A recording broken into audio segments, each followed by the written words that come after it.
तो उसमें बस ये है कि जैसे हमने कल बोला था आप सबसे कि हमारी उम्मीद और हौसला बिल्कुल बुलंद है। हम चाहते हैं कि तेजी से अपना काम आगे बढ़ाएं, लेकिन हमें ये भी पता है कि मलबे के अंदर कहाँ कोई स्टील का गर्डर हो, कोई पत्थर बड़ा सा आ जाए, इस टाइप के कोई रिब आ गया, तो उसका भी चांसेस रहता है। तो 44-45 मीटर के करीब जब हम पहुंचे थे तो उस वक्त ये आया था जो बड़े डिटेल में डॉक्टर नीरज ने आप लोग के सामने रखी है। तो बड़े मैं कहूँगा कि बहुत ही हिम्मत दिखाकर हमारी टीम ने ऑगर मशीन तो निकाला था, उसके बाद जो लोग अंदर गए, एनडीआरएफ की टीम वगैरह थी, सपोर्ट किए, और वो दो नाम जो उन्होंने बोला, प्रवीण और बलविंदर, उन लोग ने बड़ी हिम्मत लगाकर और 2-2.5 घंटे लगाकर जितने गर्डर्स थे सबको काट निकाले हैं। और हमने फिर से मशीन अंदर डाली और हमने दोबारा अभी शुरुआत किया है। हमारी ये उम्मीद है कि आगे बहुत ज्यादा अड़चन कोई ना आए, लेकिन अड़चनें आ सकती है, उसके लिए भी हमें तैयार रहना होगा। टीम उस तैयारी में है।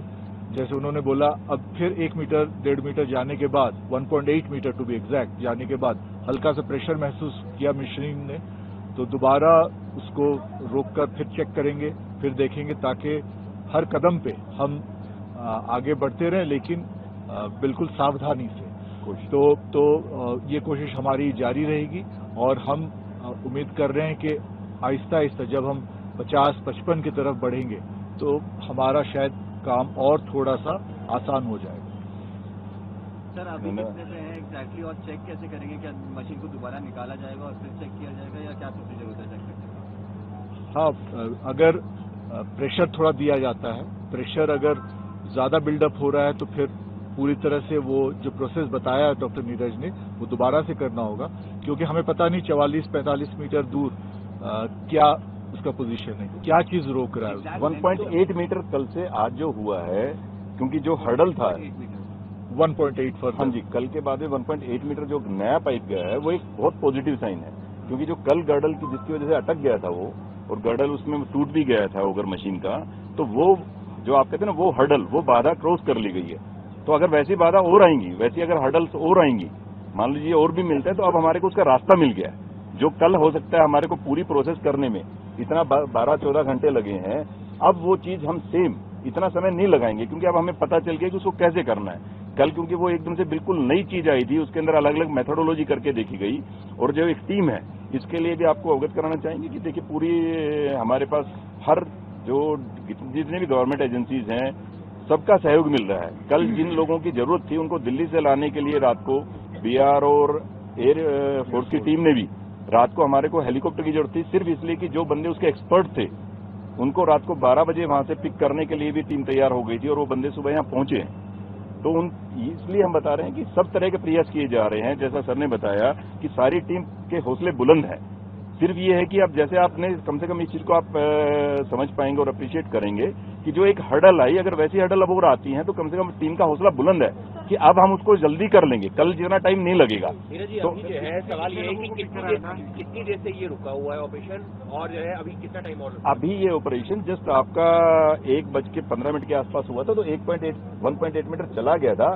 फिर जैसे बताया कि we are going very cautiously, तो आप समझिए उसको कि भाई पिछली बार जब वो हर्डल आया था तो इसी वजह से उसमें काफी ज्यादा समय लगा। तो दे आर जस्ट ट्राइंग। कई बार होता है ना, मशीन नोबडी कैन टेल कि क्या हो सकता है, क्या होगा। जो मशीन का ऑपरेटर है he is the best person. So जो टेक्निकल एक्सपर्ट वहां पर हैं वो ही सारी की सारी चीजें डिसाइड करने के लिए उन पे छोड़ी गई है। All the officers, everybody is supporting them. जो मजदूर हैं उनकी हालत के बारे में क्या दिया जा रहा है? हाँ जी, चलिए ये हाँ जी, ये आप लोगों ने बहुत अच्छा सवाल पूछा। अंदर जो टीम है उनसे आज माननीय मुख्यमंत्री जी ने बात की है, माननीय केंद्रीय मंत्री MOS general VK Singh sir ने भी बात की है। उन लोगों के हौसले बुलंद हैं। उन्होंने कहा कि साहब हम बिल्कुल ठीक है। जैसे स्टार्टिंग में जब ये सारी चीजें दवाइयां वगैरह जाने लगी तो कुछ लोगों को, जैसे कल भी हमने बताया था, कॉन्स्टिपेशन की दिक्कत थी, 1-2 लोगों को हल्का हल्का फीवर का था, कुछ लोगों को जिस तरह आईज के अंदर किसी के, क्योंकि जब आप समझते हैं कि उस समय अंदर धूल उठा होगा तो किसी के वो चला गया होगा, तो आंखों में थोड़ी दिक्कत फील हो रही थी, तो उनको आई ड्रॉप्स वगैरह भेजी गई। जो भी उनकी जरूरत की दवाइयां थी वो सारी भिजवाई गई। तो देवर पहले से उनकी अब बिल्कुल स्वास्थ्य में बहुत अच्छा, कोई ऐसा नहीं है कि अंदर अस्वस्थ है। इसी के साथ में जितने भी लोग हैं 41 सभी लोगों का, जो हमारे साइकेट्रिस्ट यहाँ पर हैं, जो हमारे मेंटल उसके हेल्थ के एक्सपर्ट, उनके साथ में और भी लोग हैं, उन लोगों ने उन सबसे बात की है और सबका असेसमेंट किया है और सबसे बात करके उनका उत्साहवर्धन भी किया है। और अब सभी लोग अंदर, ऐसा कोई नहीं है कि किसी को किसी प्रकार की कोई समस्या है। सर, आपका पीसी में क्या वो यहाँ मौजूद बताएंगे? वो आपको जरूर, वो आपके अगली पीसी के अंदर, जैसे आज शाम को